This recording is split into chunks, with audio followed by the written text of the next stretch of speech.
हाय, good evening सभी मेरे diploma and B holders engineering और जो भी स्टूडेंट्स हैं उन सभी के को मेरा नमस्कार, गुड इवनिंग।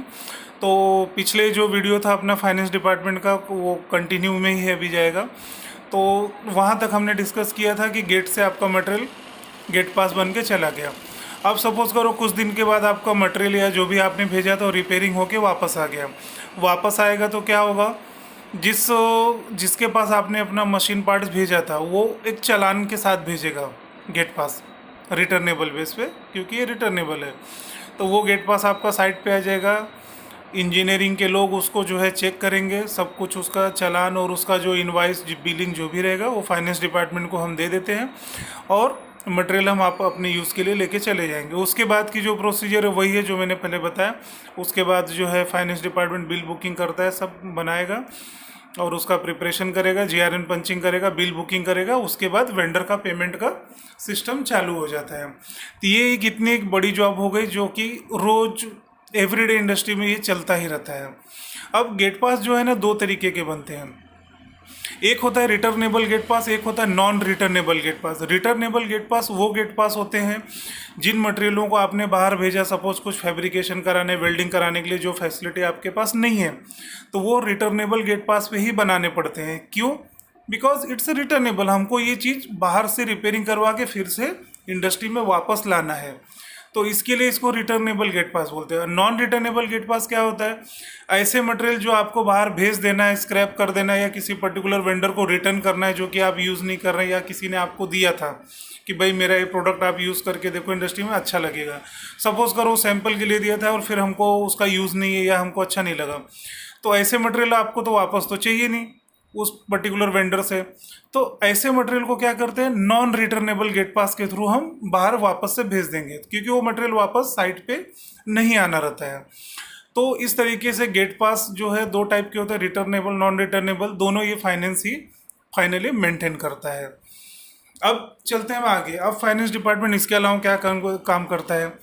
अब इंडस्ट्री में करोड़ों के बजट होते हैं, हर एक डिपार्टमेंट को कुछ न कुछ पैसा कंपनी मैनेजमेंट अलॉट करती है। किस लिए? उनके खुद के काम के लिए। जैसे कि स्टेशनरी मंगानी है, इंजीनियरिंग वालों को देखो mostly consumable, chemical, bearing, grease, oil, बहुत सारी चीज़ें मंगानी रहती है। तो कंपनी क्या करती है, इंडस्ट्री हर डिपार्टमेंट को ईयरली बेस पे एक बजट देती है। सपोज 50 लाख इंजीनियरिंग को दिया, 10 लाख क्यूए क्यूसी को दिया, 1,000 करोड़ रिसर्च एंड डेवलपमेंट को दिया, क्योंकि उनको भी तो रिसर्च एंड डेवलपमेंट करने के लिए बहुत सारे मटेरियल की जरूरत होती है, सोर्सेज की जरूरत होती है, तो वो लोग अपना मंगाते रहते हैं। तो इस तरह के जो बजट्स रहते हैं ये डिपार्टमेंट को तो अलॉट हो जाते हैं, लेकिन इसके ऊपर पूरा कंट्रोल फाइनेंस डिपार्टमेंट का ही होता है। फाइनेंस डिपार्टमेंट क्या करता है, जो भी आप परचेस रिक्विजिशन वगैरह बनाते हो सेप में, जो परचेस ऑर्डर वेंडर को जाता है थर्ड पार्टी को, तो ये फाइनेंस डिपार्टमेंट वो सारा व्यू करते रहता है, देखते रहता है कि कितना बजट था, कितना आपने एक्यूमुलेट किया, कितना आपने खर्च किया। फाइनेंस डिपार्टमेंट वो देखता रहता है। सपोज इन केस आपका कोई पर्टिकुलर बजट खत्म हो गया, यानी आपके पास पैसे खत्म हो गए इंजीनियरिंग के पास, तो ऐसे में क्या होता है, फाइनेंस डिपार्टमेंट एक मीडिया होता है जहाँ पे आप उससे बात कर सकते हैं। कुछ एक्स्ट्रा बजट की ज़रूरत है, कुछ एक्स्ट्रा पैसों की ज़रूरत है आपको सिस्टम में, तो वो हायर अथॉरिटी में एक्सेलरेट करके आपको एक्स्ट्रा बजट दिला सकता है।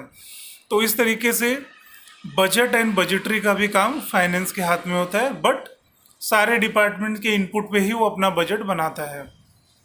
हर एक डिपार्टमेंट एक अपना बजट तैयार कर देता है कि भाई मुझे अगले साल में इतना फाइनेंस चाहिए, क्योंकि मुझे इतना इतना मेंटेनेंस और प्लांट की ज़रूरतों के लिए इतना सामान लगता है। तो फाइनेंस डिपार्टमेंट के बाद ये सारे उनके पास सारे इनपुट्स हर एक डिपार्टमेंट के जाते हैं। फिर ये हायर अथॉरिटी में या जो कॉरपोरेट है, जो हेड ऑफिस है, वहाँ पर ये लोग कम्युनिकेट करते हैं फाइनेंस डिपार्टमेंट वाले, और नेक्स्ट ईयर के लिए बजट रेडी करके हमको सैप में अलॉट हो जाता है। यहाँ बजट मतलब आपको कैश या कार्ड के थ्रू नहीं मिलता है, वो सैप जो सॉफ्टवेयर है ना उसके अंदर एक्यूमुलेशन में पैसा वहाँ पे एज ए डिजिट काउंट के तौर पे रहता है। जैसे जैसे आप परचेस रिक्वेशन डालोगे, पीओ बनेगा, वहाँ से वो उतना सैप में उतना बजट पैसा माइनस हो जाता है। तो ये इनका काम है। इसके अलावा क्या करते हैं ये लोग, एक ईयरली बजट तो बना के रखते हैं पूरे साल का पूरे प्लांट के लिए, लेकिन पूरे साल का जो बजट है उसको कंटिन्यू देखना, व्यू करना, चेक करना आसान नहीं होता। तो फाइनेंस डिपार्टमेंट क्या करता है, मंथली बेस पे बजट तैयार कर लेता है कि प्लांट में हर महीने कितना कितना बजट जा रहा है। अब वो बजट में जैसे आपका इलेक्ट्रिसिटी का भी बजट है, आपका डीजल वगैरह प्लांट में यूज़ करते हो, जैसे मान लो पावर नहीं रहा तो डीजल जो डीजी चलाना है, तो डीजल कितना ला रहे हो, कैसे ला रहे हो, कितना लाए, कितना यूज़ हो गया। तो मंथली बजट भी फाइनेंस डिपार्टमेंट प्रिपेयर करके कम्युनिकेशन के लिए कॉरपोरेट एंड हेड ऑफिस से उसका कंटिन्यू कांटेक्ट में रहता है। उसके बाद क्या करते हैं लोग, जितने भी रिकॉर्ड्स हैं, जितने भी इनवॉइसेस हैं, इन सभी को मैनेज करते हैं। इनको इनको ईयरली बेस पे सभी को इकट्ठा करके रखना पड़ता है, क्योंकि जब कभी फाइनेंस की ऑडिट होगी तो इन्हें सारे डॉक्यूमेंट्स वहाँ पे प्रेजेंट करने रहते हैं। उसके बाद अब फाइनेंस डिपार्टमेंट क्या करेगा, इनका जो मेन जो कोरिलेटेड जॉब है ये परचेस डिपार्टमेंट से जुड़े रहते हैं, क्योंकि परचेस डिपार्टमेंट के बारे में मैं नेक्स्ट वीडियो में आपको फिर से मतलब बताऊंगा, क्योंकि ये भी एक सेक्शन है जो कि फाइनेंस डिपार्टमेंट से काफ़ी कनेक्टेड है। सेल्स डिपार्टमेंट से भी इनका कनेक्शन रहता है। तो परचेस डिपार्टमेंट एक अलग ही डिपार्टमेंट है, उनके भी अपने काफ़ी अहम रोल होते हैं कुछ चीज़ों के लिए। तो फाइनेंस डिपार्टमेंट क्या करता है, परचेस डिपार्टमेंट से जितने भी परचेस रिक्विजिशन रेज हुए हैं, जितने भी परचेस ऑर्डर वेंडरों को गए हुए हैं, उन सभी को डेटा को टैली करता है वो। अब वो चाहे वीकली बेस पे करे चाहे मंथली बेस पे करे, लेकिन जब बिल पेमेंट होता है तो पूरा चेक करता है। हो सकता है आपने पीओ, सपोज किसी सप्लायर को आपने कोई सामान मंगाने के लिए सपोज परचेस ऑर्डर 8 लाख का दिया, ठीक है, एक लमसम अमाउंट चला गया कोटेशन बेस पे। लेकिन जब सप्लायर ने आपको मटेरियल दिया, सपोज करो उस समय उसको मटेरियल कहीं कुछ डिस्काउंट पे मिला हो, तो वो सोचा होगा चलो भाई मैं इस प्लांट को थोड़ा सा कम करके दे दूँ। तो ऐसे में क्या होता है, आपका ने तो आपने जो परचेस ऑर्डर दिया तो 8 लाख का दिया, लेकिन बिल सपोज करो 7,90,000 का है।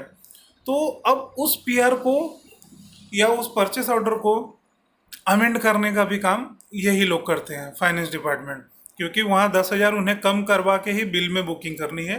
तो इस तरीके का भी जो निर्णय है फाइनेंस डिपार्टमेंट लेकर के पूरा उसे एक्यूमुलेट करके उस परचेस ऑर्डर को जो है